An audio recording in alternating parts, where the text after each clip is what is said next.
কিস্তি তুলে নিজের শখ কিভাবে পূরণ করলাম সেটাই দেখাবো আজকের ভিডিওতে। অনেক দিনেরই শখ ছিল একটা লেটেস্ট আইফোন ইউজ করব, কিন্তু সেটা তো আর কিডনি বিক্রি করে কিনা পসিবল না। তাই আর কি কিস্তি তুলে চলে আসলাম নিজের শখটা পূরণ করতে। আপনারা এখন শুনে আবার অবাক হইতে পারেন, যাই হোক অবাক হওয়ার কিছু নাই, আপনারা ভিডিওটা এনজয় করেন। ফার্স্টে প্ল্যান করেছিলাম যে ঢাকা থেকে নিব, কিন্তু ঢাকায় যাওয়া আসা ঝামেলা, তাই ভাবলাম যে রাজশাহী থেকেই নিই। আমি অবশ্য ফোনটা আগে দেখে গিয়েছিলাম, তো ফাইনালি চলে আসলাম বাই করতে। আমার সাথে ছিল ফ্রেন্ডস এবং কাজিনরাও। তো যাই হোক দেখে শুনে একটা পারচেজ করে ফেললাম। আর আমি এখানে নিয়েছি ডেজার্ট টাইটেনিয়াম কালারটা। আমি এখান থেকে ডেজার্ট টাইটেনিয়ামটাই চুজ করলাম, কজ ডেজার্ট টাইটেনিয়ামটা চুজ না করলে মানুষ আবার বুঝবে না এটা 16। যাই হোক মজা করলাম, এখন এটা আনবক্সিং করব। আর আনবক্সিং করার সময় আমার হাত পা কেন জানি কাঁপতেছিল।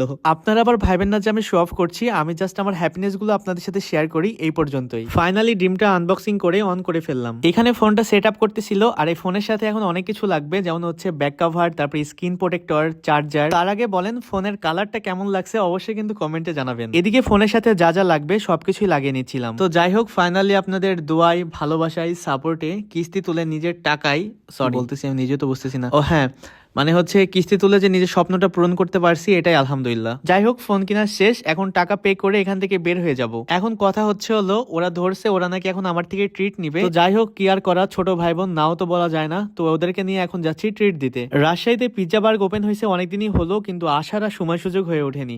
তো ফাইনালি আজকে চলে আসলাম পিৎজা বার্গে, যদিও বা রিভিউ দিতে না, এমনিতেই তাদেরকে নিয়ে খেতে আসছি। আর ভেতরের ইন্টেরিয়রটা অনেক বেশি সুন্দর ছিল। ওরা এখানেই ছিল, তো আমি সেই জার্নি করে আসছি বাড়ি থেকে, তো এখানে এসে আমি একটু ফ্রেশ হয়ে নিচ্ছিলাম। আর এদিকে অলরেডি বিকাল হয়ে গেছে, আর আমি সেই সকালে খাওয়া দাওয়া করে বের হয়েছি, এখন পর্যন্ত কিছুই খাইনি। তো পিৎজা বার্গের ভেতরের ইন্টেরিয়র ডিজাইন অনেক সুন্দর ছিল, তাই আমি নতুন ফোন দিয়ে একটু ভিডিও করছিলাম, মানে একটু সিনেম্যাটিক টাইপের নিয়ে ট্রাই করছিলাম আর কি। যেহেতু নতুন ফোন নিয়ে নিছি, আর এখন থেকে আরো বেটার কোয়ালিটির ভিডিও আসবে ইনশাল্লাহ। আমরা যেহেতু ছিলাম 5 জন, আর এদিকে আমরা 5 রকমের 5টা পিৎজা অর্ডার করছি। আমি আপনাদেরকে ফার্স্টেই বললাম কোনো রিভিউ করতে আসি নাই, এমনি জাস্ট খেতে এসেছি। ভেবেছিলাম যে এখান থেকে প্লেটার খাবো, কজ এখন তো বিকেল হয়ে গেছে, মানে দুপুরে খাবার তো হয়নি।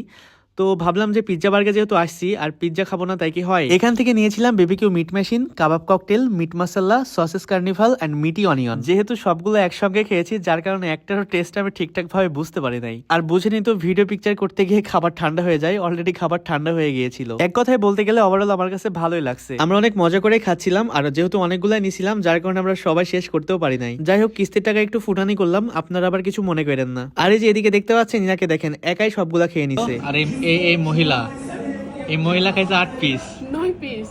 মানে এদিকে 9 পিস। তুই তো সবই খাইছিস। হ্যাঁ আমি সবই খাইলাম। তো যাই হোক খাওয়া দাওয়া শেষ করে আমরা এখানে একটু পিকচার টিকচার উঠালাম, কজ নতুন ফোন বলে কথা, একটু পিকচার টিকচার না উঠলে কেমন দেখাই বলেন। এই তো আমরা এখন এখান থেকে বের হয়ে যাব, আর আমি এখন সরাসরি বাড়িতে চলে যাব। আর এদিকে সন্ধ্যা হয়ে যাচ্ছে। সবশেষে একটা কথাই বলি, আল্লাহর কাছে হাজার হাজার শুকরিয়া এন্ড আলহামদুলিল্লাহ। তো এদিকে সবাইকে বিদায় দিয়ে আমি একটা রিক্সা করে চলে যাচ্ছি এখন বাস স্ট্যান্ডে। সবাই ভালো থাকবেন, সুস্থ থাকবেন, দেখা হচ্ছে নেক্সট ভিডিওতে। সবাই পেজটাকে ফলো করে দিবেন। আল্লাহ হাফেজ।